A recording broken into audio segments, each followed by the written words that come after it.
guys, Work here. Today we're going to go over some of the stupid things that you see in movies pertaining to guns and firearms. This list is in no particular order. It just is to highlight some of the things that drive me crazy when I'm watching a movie. So, let's get started. The first thing that drives me crazy in movies when I'm watching is rattling guns. You see them, they'll grab their gun and they'll hold it. Every time they move it, the gun rattles in some way. And as they're moving it around, they may be standing there holding it and they're scared, and so they're shaking. You can hear the gun rattling. But if you notice here, these things they're not poorly put together. They don't rattle, there's nothing going on here to make it rattle. All of the components are very tight together. There's nothing that's loose enough to rattle. Put in a loaded magazine, and you still don't get anything. This is my $250 EAA Witness, which is a super cheap gun. You can see even when we shake this thing around, it doesn't make that sound. It doesn't sound like it's loose change. It doesn't sound cheap. You can sneak up on somebody with this, and you could be shaking all over the place, and they're never going to know that you're coming. So that's one of the top things that drives me crazy about movie guns. Obviously, you have some of the standard complaints. So one of the complaints that almost everybody makes about firearms in movies pertaining to the sound effects of the firearms. In this particular case, it would be the cocking of a firearm. This weapon is free and clear, nothing in it. When they really want to intimidate somebody, they'll really get back there and they'll yank that hammer down. The times that this gets really bad is on a firearm without the hammer. Firearms like Glock, the M&P line from Smith & Wesson, the Springfield XD series are what's called a striker firearm. They don't have external hammers. They have a plunger that's spring-driven rather than this hammer. When they're holding that firearm, and all of a sudden you hear the clicks of a hammer being pulled back, they can't do that.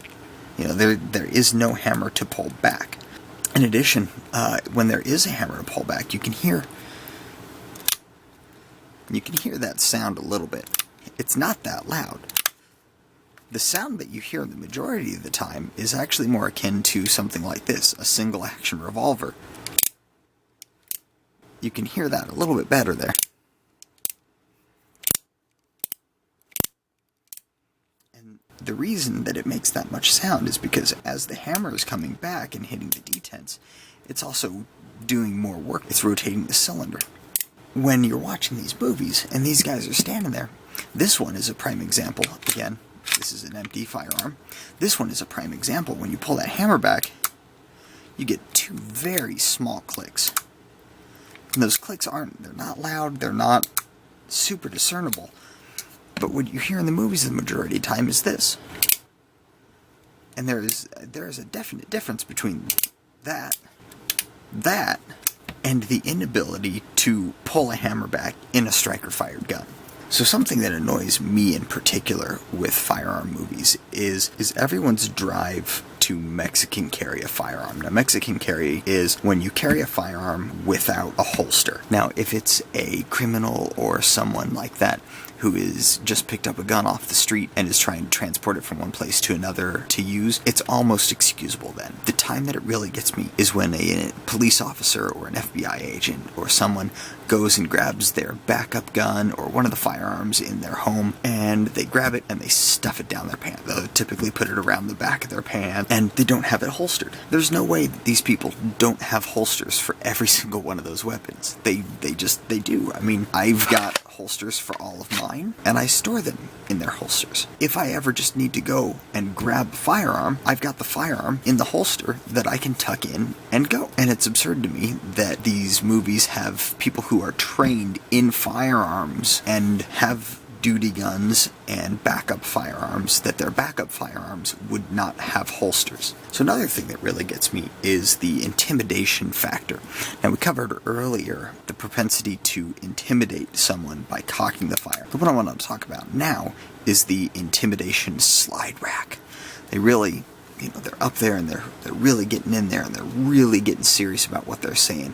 And all of a sudden, to really drive the point home, rack their slide. Now, the problem there would be that if there wasn't a bullet that just popped out of there, then that would mean that that entire intimidation conversation that they just had was done with an empty firearm, meaning the intimidation factor was purely the effect of having a firearm in the first place. It had nothing to do with, hey, I'm actually going to shoot you. If a bullet did just fly out, then they just wasted one of their rounds just to kind of make a point. I mean, I guess that's better than having to shoot the person, but it just doesn't make sense. Why would you make it so that you were at that level of intimidation and not ready to take it to the next level in case something happened? The times that this really gets bad is with shotguns. This is just a standard Remington 870 shotgun. With these, they really get into using the sound for intimidation factor with these. They'll be up there and they'll be threatening the person, and all of a sudden, in order to drive that point home,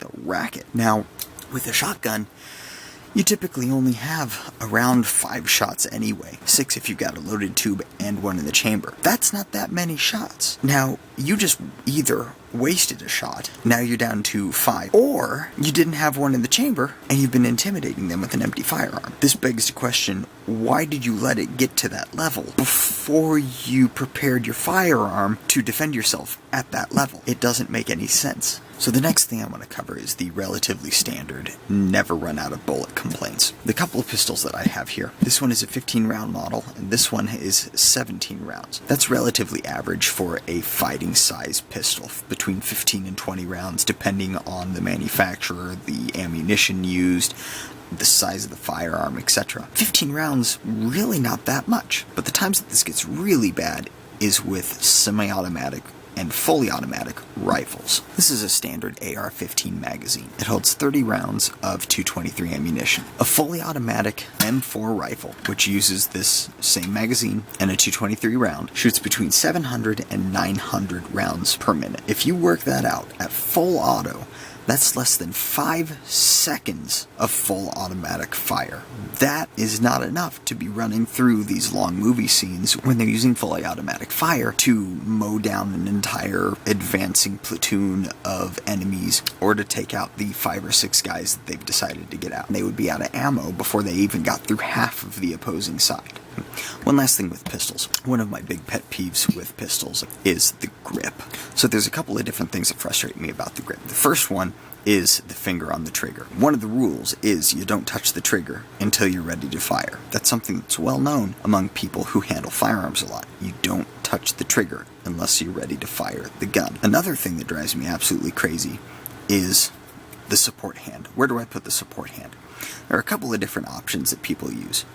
My least favorite is the teacup. The support hand goes right underneath that grip and it holds it up, just in case that gun was the grip was gonna come off and fall through their hand or something. I don't really know the purpose of the teacup grip. One of my other favorites is they like to put it back here, right here on the back of it, and that's not gonna turn out too well for you once that slide starts moving.